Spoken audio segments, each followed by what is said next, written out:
Aladdin's Lamp. Hello, this is Natasha, and Prince Bertie has asked me to tell you a story from a book called The 1001 Arabian Nights. The stories in this book were first told over 1,000 years ago in Persia by a very clever woman called Scheherazade.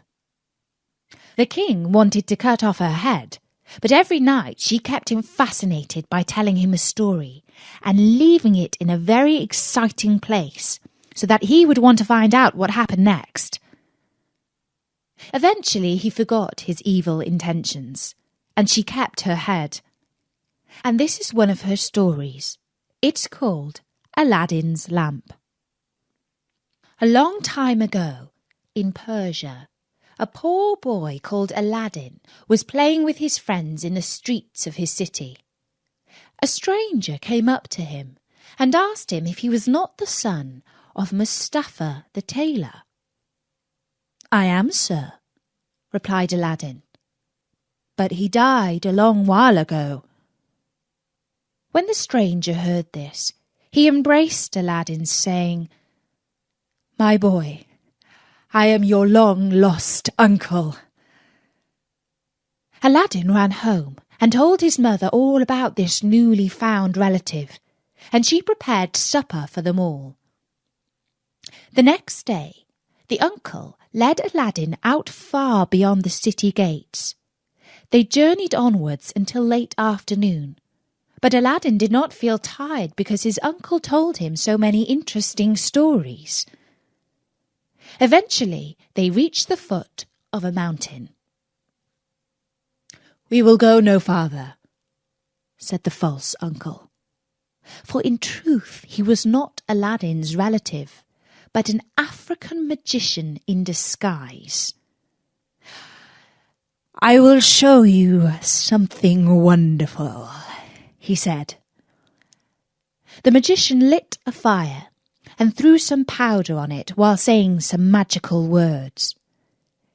The earth trembled a little, and a large boulder rolled on one side.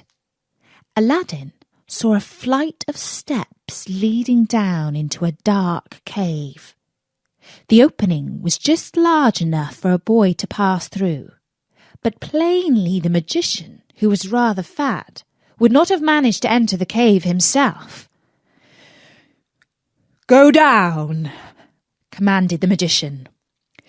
"At the foot of those steps you will find an open door leading into 3 large holes. Pass through them without touching anything, or you will die instantly. These holes lead into a garden of fine fruit trees. Walk on until you come to a table on which stands a lighted lamp. Pour out the oil it contains and bring it to me."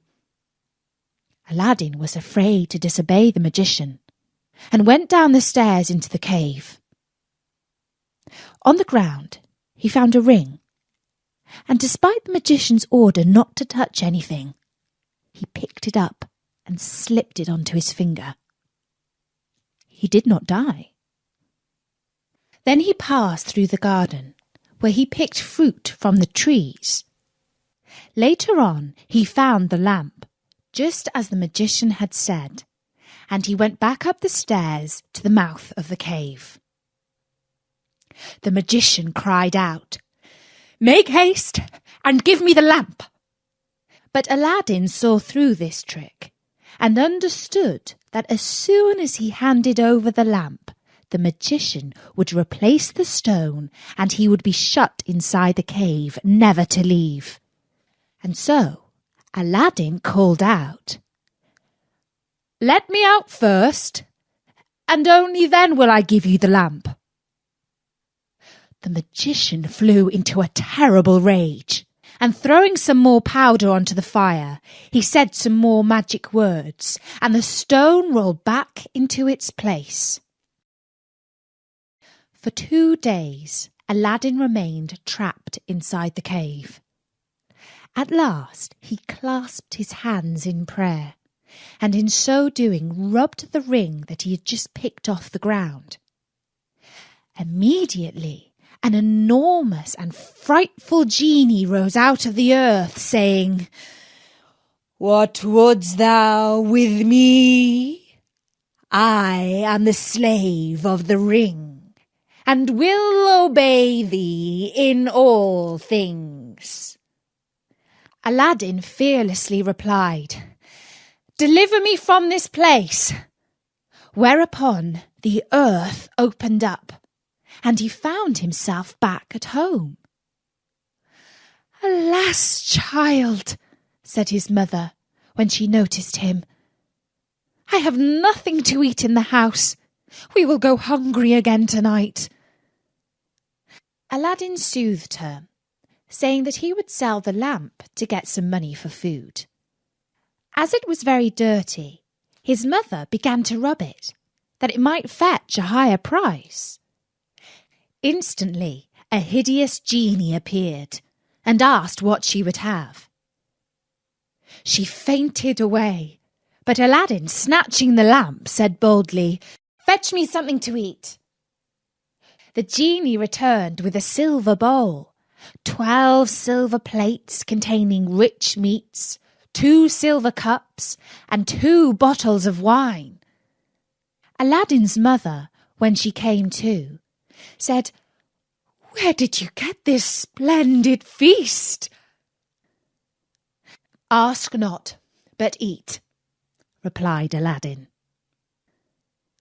One day, the Sultan, who ruled the city, ordered that everyone was to stay at home and close his shutters, while the princess, his daughter, went to and from the bath. Aladdin was seized by a desire to see her face, which was very difficult, as she always went veiled. He hid himself behind the door of the bath and peeped through a chink. The princess looked so beautiful that Aladdin fell in love with her at first sight.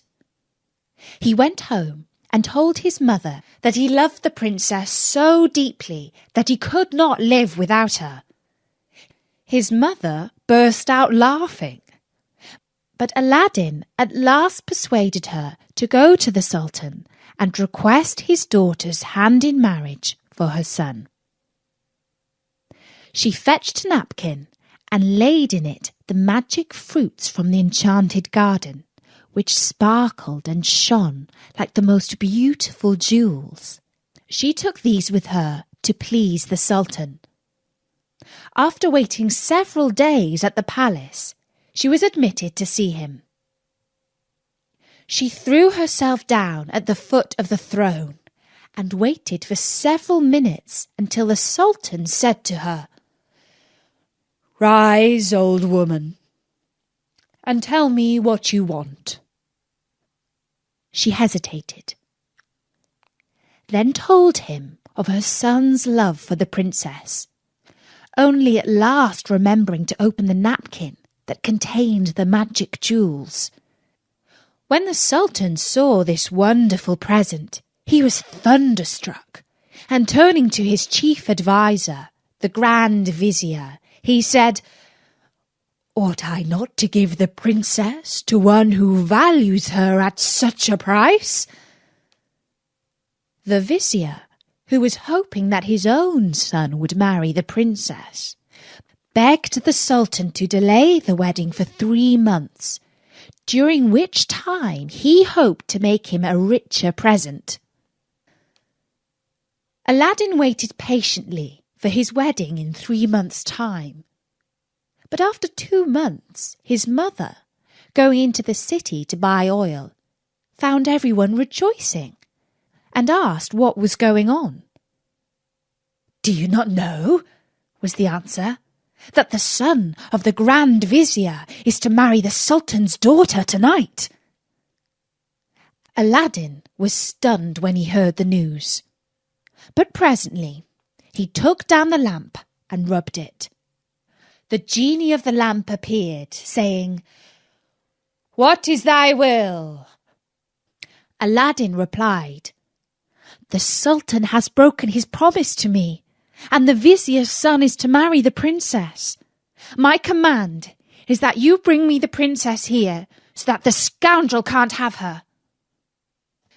"Your wish is my command," said the genie, and in an instant the princess was sitting in Aladdin's room, still wearing her wedding dress.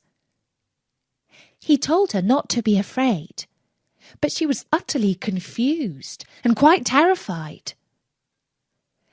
The next morning, the genie took her back to the palace. The princess told her mother how she had been carried by magic to some strange house. Her mother did not believe her in the least, and the Sultan ordered that the wedding should take place that evening instead. The following night, exactly the same thing happened. The Sultan was furious and even considered having his daughter's head cut off. He summoned the vizier's son. "Plainly, my daughter is hiding from you," he said. "Do you still wish to marry her?" "Well," said the young man, who was very proud and arrogant, "if the princess does not obey her father, the great Sultan, what hope is there that she will make me a good wife? I give up my claim over her. Better that she marry the poorest beggar, if that's what she wants." When the 3 months were over, Aladdin sent his mother to remind the Sultan of his promise. She stood in the same place as before, and the Sultan, on seeing her poverty, felt less inclined than ever to keep his word. The vizier had advised him to set so high a value on the princess that no man living could come up to it. The Sultan then turned to Aladdin's mother, saying, "Good woman, a sultan must remember his promises, and I will remember mine. But your son must first send me 40 basins of gold full of jewels. Tell him that I await his answer." When he heard this, Aladdin summoned up his genie, and soon 80 slaves, splendidly dressed, were awaiting in the alleyway outside his house. The slaves were carrying 40 golden basins, brimming with jewels. Aladdin mounted his horse and passed through the streets, the slaves strewing gold as they went. When the Sultan saw him, he came down from his throne, embraced him, and led him into a hall where a great feast was spread, intending to marry him to the princess that very day. But Aladdin refused, saying, "I must build a palace fit for her," and took his leave. Once home, he said to the genie, "Build me a palace of the finest marble, with 24 windows set with jasper, agate, and other precious stones." At night, the princess said goodbye to her father and set out for Aladdin's palace, with his mother at her side and followed by the 100 slaves. She was charmed at the sight of Aladdin, who ran to receive her. "Princess," he said, "blame your beauty for my boldness, if I have displeased you." After the wedding had taken place, Aladdin led her into the hall, where a feast was spread, and she supped with him, after which they danced until midnight. But far away in Africa, the magician remembered Aladdin, and by his magic arts discovered that instead of perishing miserably in the cave, he had escaped and had married a princess. He travelled night and day until he reached the city of Persia, where Aladdin lived. Half mad with rage, he was determined to get hold of the lamp, and again plunge Aladdin into the deepest poverty. Unluckily, Aladdin had gone a-hunting for 8 days, which gave the magician plenty of time.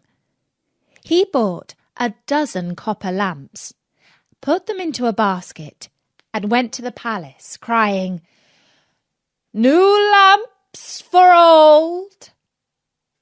Followed by a jeering crowd, laughing to see an old fool trying to exchange fine new lamps for old ones.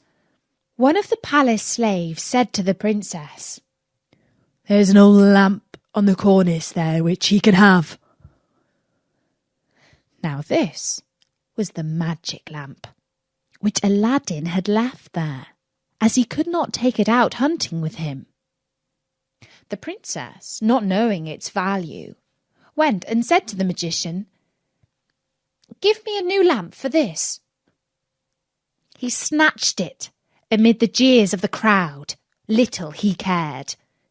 He went out of the city gates to a lonely place, where he pulled out the lamp and rubbed it. The genie appeared, and at the magician's command carried him, together with the palace and the princess in it, to far-off Africa. Next morning, the Sultan looked out of his window toward Aladdin's palace and rubbed his eyes.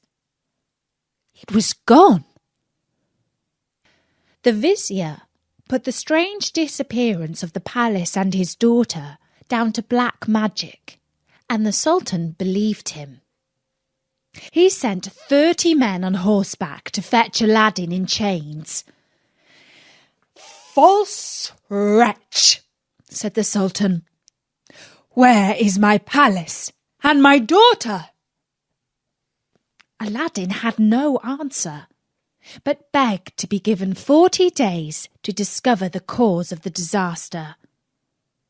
This the Sultan granted. For 3 days Aladdin wandered about like a madman, asking everyone what had become of his palace, but they only laughed or pitied him. He came to the banks of a river and knelt down to say his prayers before throwing himself in. In so doing, he rubbed the magic ring he still wore. The genie appeared and asked his will. "Save my life, genie," said Aladdin. "Bring my palace back." "That is not in my power," said the genie. "I am only the slave of the ring. You must ask him of the lamp." "Even so," said Aladdin, "but thou canst take me to the palace and set me down under my dear wife's window." He at once found himself in Africa, under the window of the princess. That morning the princess rose early and opened the window, and at the noise she made, Aladdin looked up. She was astonished and delighted to see her dear husband's face. After he had kissed her, Aladdin said, "I beg of you, princess, in God's name, tell me what has become of my old lamp." "Alas," she said, "I am the innocent cause of our sorrows." And she told him of the exchange of the lamp. Aladdin comforted her and gave her a small bottle containing a certain powder. "Put on your most beautiful dress," he said to her, "and receive the magician with smiles, leading him to believe that you have forgotten me. Invite him to sup with you, and say you wish to taste the wine of his country. He will go for some wine, and while he is gone, I will tell you what to do." That evening, she received the magician, saying to his great amazement, "I have made my mind up that Aladdin is dead, and that all my tears will not bring him back to me. So I am resolved to mourn no more, and have therefore invited you to sup with me. But let us try some wine of Africa." The magician flew into his cellar, and the princess put the powder Aladdin had given her into his cup. When he returned, the magician made her a speech in praise of her beauty. But the princess cut him short, saying, "Let us drink first, and you shall say what you want afterward." She set her cup to her lips and kept it there, while the magician drained his to the dregs and fell back lifeless. Aladdin came into the room, went to the dead magician, took the lamp out of his clothes, and bade the genie carry the palace and all in it back to Persia. This was done in an instant. The Sultan, who was sitting in his chamber mourning for his lost daughter, happened to look up and rubbed his eyes, for there stood the palace as before. He hastened to it, and Aladdin received him with the princess at his side.